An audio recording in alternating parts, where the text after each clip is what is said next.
Call it the new normal, or at least the next normal. In today's show, our experts talk about getting businesses back on track more than a year after the pandemic started. What does recovery need to look like? We talk to key members of a local task force. Plus, not all of the pandemic pivots have been so bad. We'll show you some of the coolest and most successful changes we've seen. Expert Connections starts now.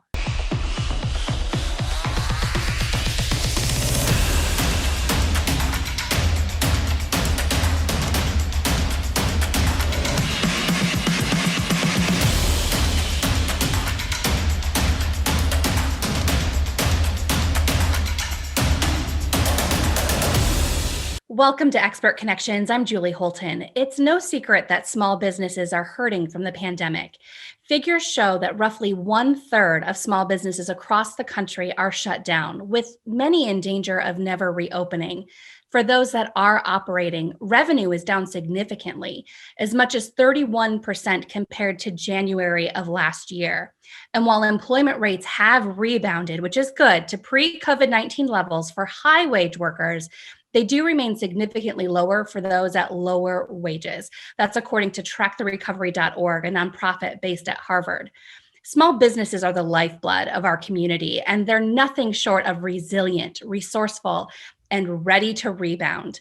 Joining me now to talk about a massive collaboration underway to help keep these businesses going, we have Tim Damon, President and CEO of the Lansing Regional Chamber of Commerce, and Patricia Scott, an attorney at Foster Swift Law Firm in Lansing. Thank you both for being here.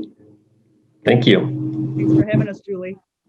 You are both a part of the Relaunch Greater Lansing Task Force, which is providing tools to help employers get back up and running, back to prospering, really, while also focusing on safety. So I'd like to start there. Tim, how is this task force and how has this task force been working with business leaders?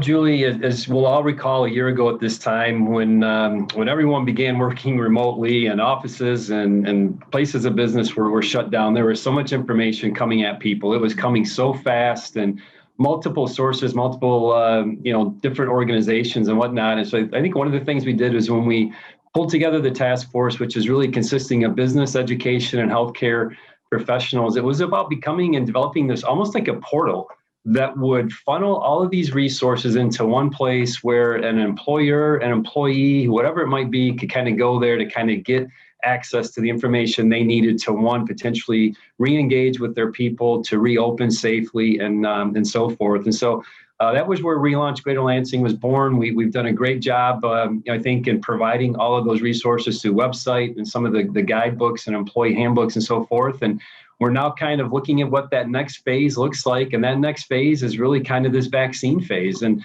I think everyone's beginning to kind of recognize and see where we are in this process, and that there is a little bit of that, if you kind of use that light at the end of the tunnel, I think everyone's beginning to see that now, that there's a path forward. And that's really where Relaunch has played. And you know what, I think one of the things we've tried to do is to make sure we're doing that in a very safe environment and providing safety and a healthy workplace for employees to re-engage, but also for customers and visitors to our community. Absolutely, Tim. And I know that for businesses, there's been a lot of information out there. And so having one place that really has served as an aggregate for all of that information and information that can be trusted was really important.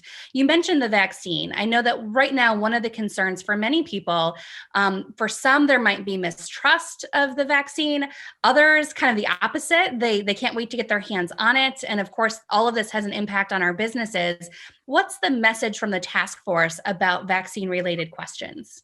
So I think one of the things we're continuing to hear from from the employers and businesses here, there's still just there's a hesitancy on getting vaccinated. And so I think one of the things that we're doing now, the next step for the Relaunch Task Force, is a couple pieces. One is as an employee or employer sort of toolkit that kind of would help employers with what and how they need to engage with their people. So it could be everything from employee communications and how you host town halls, and maybe a little different than a traditional town hall. It may not be the CEO that's the messenger on this. It may be someone else within the organization to kind of go in and answer some questions and concerns that employees have. So those frequently asked questions. It's about educating the people there. It's about continuing to identify the needs. And so the surveys with what and how many of your people want to get vaccinated. So how do we do that? And potentially doing some on-site surveys. And so I think all of that toolkit is really kind of helping employers to help their employees better understand the science and data and medicine behind the vaccine developments.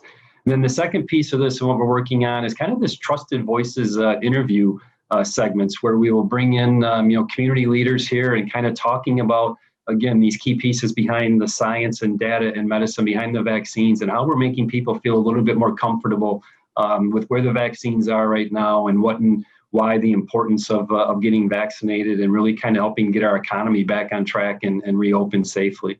Patricia, I want to turn to you now. Are there legal considerations for businesses related to the vaccine and really to all things related to COVID? What are some of these considerations? Absolutely, Julie. You're right. You hit the nail on the head. It's not just the vaccine, but it's all things related to COVID. And I wish there was an easy answer that I could give you, but sadly, or unfortunate, I guess, it's industry specific. And in particular, one of the main questions we get is whether or not you can enforce and make it mandatory to get the vaccine or require proof of getting a vaccine. And that too is industry specific. And I would recommend that our businesses and our listeners seek legal counsel in that regard.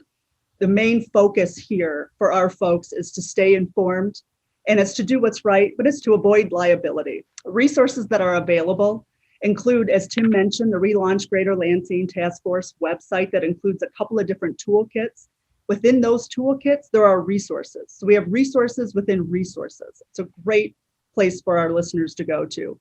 In addition to that, the Foster Swift website has a lot of information available on it as well. We do a very good job of pushing out the information as soon as it comes, which is a lot, as you can imagine.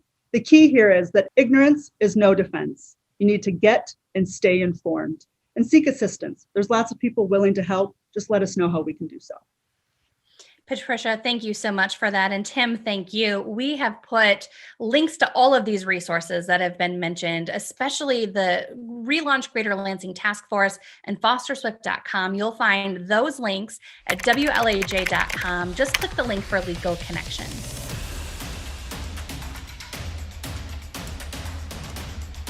While many companies were forced to make changes to keep going, not all of these pandemic pivots have been negative. In fact, we hope some are here to stay. Joining me now are marketing connections experts, Paul Schmidt from UnoDeuce Multimedia, Jesse Flores of SuperWebPros, and Tim Haynes of Symposia Labs. Welcome to the show. Hi, thanks for having us. Let's talk pandemic pivots, starting with this show, Expert Connections. Exactly 1 year to the day of this show launching on WLAJ, Expert Connections actually started as a Facebook Live series during the pandemic. Our very first guest was a cleaning expert who talked about COVID-19. From there, we interviewed experts on mental health, small business loans, legal issues, sales, and of course, marketing. Sound familiar? At MConnexions, it was all about connecting our clients and the community to the answers that all businesses needed. In all, we've easily interviewed more than 100 experts over the last year. Now we're on the air to help businesses grow during this next phase. I know each of you have seen other really great examples of successful changes. Jesse, you work with a lot of brick and mortar businesses. What are some of the shifts that you've seen to move from the literal foot traffic to digital storefront traffic? Yeah, there's no denying that small businesses, and particularly local businesses, were among the biggest victims of COVID-19. Maybe not because they were infected with the disease, but they were certainly infected with the economic fallout. And one of the first things that we saw was everyone trying to figure out what a transition to digital would look like. For instance, we started seeing restaurants reaching out to figure out, how do we get curbside pickup set up? Can we set up online ordering, without paying huge fees to DoorDash or Grubhub? We saw consultants and coaches and knowledge workers trying to figure out, like, hey, I can't network anymore. I can't go to that Chamber of Commerce event.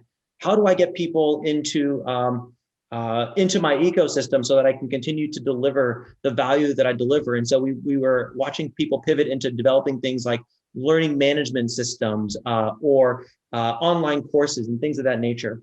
But we also saw some companies start to pivot into trying to figure out how to replicate their brick and mortar experience online. One of our favorite stories was a company called Playmakers, a big running store, e-commerce store in the Lansing area.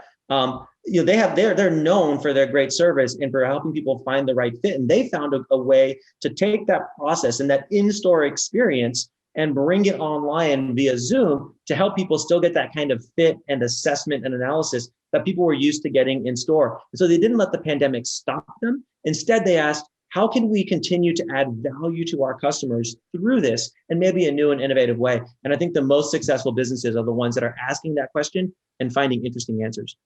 Especially the ones, like you said, creating those digital experiences. Paul, your team shifted, talk about experiences. You started adding this emphasis on live streaming and virtual events. You also were a part of a really unique in-person event, kind of a hybrid event, because I know a lot was also done live on social media. But this event was socially distanced, but yet had enough traffic that it backed up city streets in Lansing. This is a great story. Tell us about this. Well, what you're referring to is something that was completely not something I expected. It was called Carnival of the Creatives. And so what was really cool about this was it was kind of a collaboration between Downtown Lansing Incorporated, which is it's not really a DDA, but it's the organization that oversees the downtown Lansing area, as well as the Artists Umbrella and Opportunity Arts. And what they did was they took on Halloween as a socially distant holiday, incorporating artists who got hit pretty hard during the pandemic as well. And they locked down a parking garage and had families go up 3-4 flights, experiencing artists doing all sorts of art things and getting candy for their kids without leaving their car. So, and like Julie said, it backed up down the block, so much so that the Lansing Police Department jumped in and helped steer the traffic correctly. So and they were happy to do so because finally people were able to be out and about, but socially distanced. I mean, talk about an incredible experience done, during the pandemic. I was blown away. I was one of the volunteers. I volunteered and I was like blown away about how many, it was like over 200 cars came through. It was amazing that this collaboration also happened within just a month span at tops. So short amount of time to plan it and to execute it. Absolutely. Yeah, great example, Paul. Tim, let's talk about some of the fundamentals behind all of these examples that Jesse and Paul have given. How have you seen the pandemic change the work that you're doing? So as a marketing agency, we had the privilege of having already had embraced digital communication and working remotely. An interesting data point here, jobs that included work from home, or WFH as I like to call it, that is an option. Those sorts of jobs increased by almost 5-fold in Q3, according to LinkedIn during 2020. So the work from home trend is here to stay. Dispersed teams are here to stay. It's now normal and professional behavior to have our kids or our cats interrupt our business meetings. And I celebrate that. And I think that we should all celebrate that, because although I know it sounds a little bit crazy, you and me, we are all employees perhaps, but most certainly we are also people. And the brands that we are buying from need to realize that everything has now shifted. Value-based marketing is the future. If you do not embrace the digital trend that is happening at an accelerated rate because of COVID, not only will your business's revenue die, but your employees will leave. Absolutely. Yes, you're right. That's not going anywhere anytime soon. Tim, Jesse, Paul, thank you so much for your insights today. To see more from our experts, head to WLAJ.com and click the link for Marketing Connections. Pivot certainly has been the buzzword. When it comes to generating revenue growth, right now for many, that means identifying entirely new markets. Our sales connections expert, Shari Pash, joins us to talk strategic growth. Hi, Shari. Hey, Julie. I'm excited to cover this topic today. Me too, Shari. So I know that many businesses we talk to, many organizations, nonprofits, they're all describing the recovery right now as a means of survival. So let's talk about tapping into new markets. First, how do you identify as an organization a new market? like you said, markets are shifting for many businesses right now. So I think to identify that new market, we have to first understand for our customers and our clients, our members, donors, the people we've worked with for years, what has changed for them in their workplace, their operations, their product line, their service line. So I think knowing that, it's going to drive where we go with new markets and identifying those new markets. So a couple things I would say to start with is to think about what's your potential? What's your need client or member segments? And a couple questions you can ask to do that is, who's doing business with us now? Who's investing with us now? Who isn't that should be?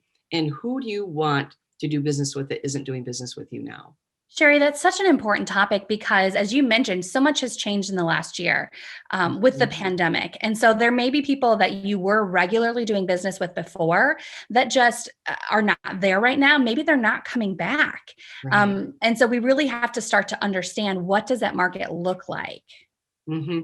And so really with that, that's where we're going to start to talk about creating a client profile, basically a customer profile that you can see where your gaps are and see why you want a new market and where that new market will be. So we want to define that market name or that client segment name.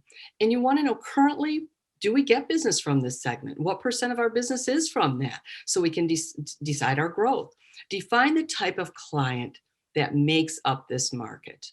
What is the DNA of this particular client customer? Describe where you're going to find this client from. Where are they hanging out at? Basically, are they hanging out in social media? Are they hanging out, in industry events, things like that? So we've got to define where we're going to find these clients from. And what's really important is to know what type of business or revenue they produce. And that's important, right? We've got to know, you're bringing in a lot, it takes a lot of work, but they'll bring in that little revenue versus that large revenue that is so important to sustain a company. So as we look at new markets, we definitely want to look at that. Yeah, so important, Shari. I know I've heard you say before, as you're talking to people, of course, there's kind of that balance, right? There's the work that maybe you want to be doing or want to be doing more of, because maybe it's an enjoyable product or service that you're working with. Mm-hmm. But we also have to look at that pie chart, because where's the money actually coming from? And right now, when we're in survival mode, that might mean we have to shift what we're doing a little bit, even as we approach these new markets. So what's maybe another tip, Shari? What's another thing like that we should look at? Well, I think other things you can look at, once you've looked at the revenue that they produce, what's their buy pattern? If you know you've got great business kicking a year off, but you kind of slow in the summer, we want to know that so that as we define these profiles, we may find this market segment or client segment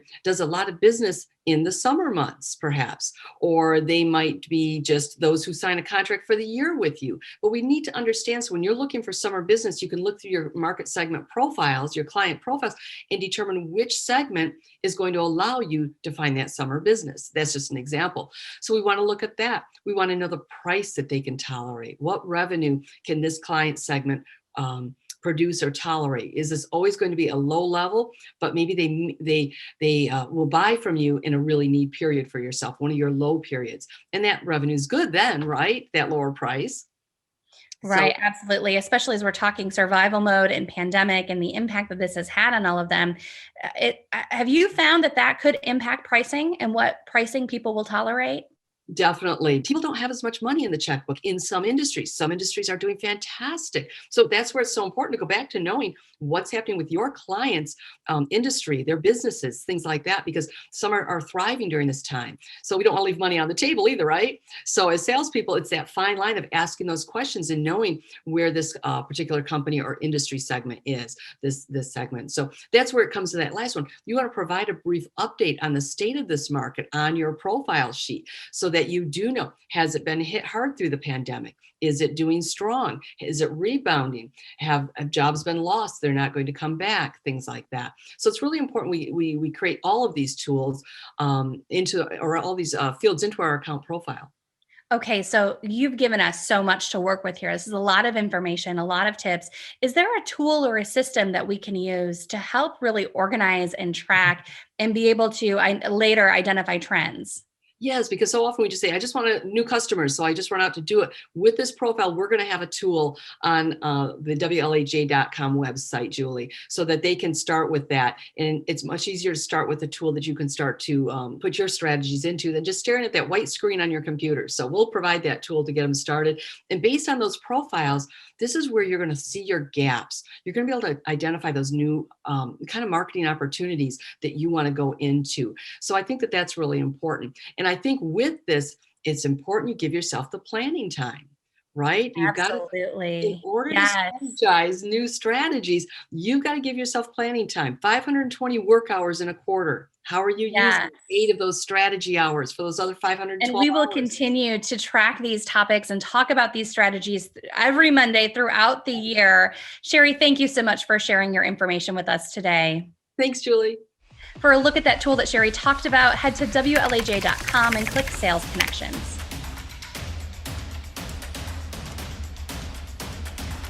There's no question this has been a time of challenge and change for everyone.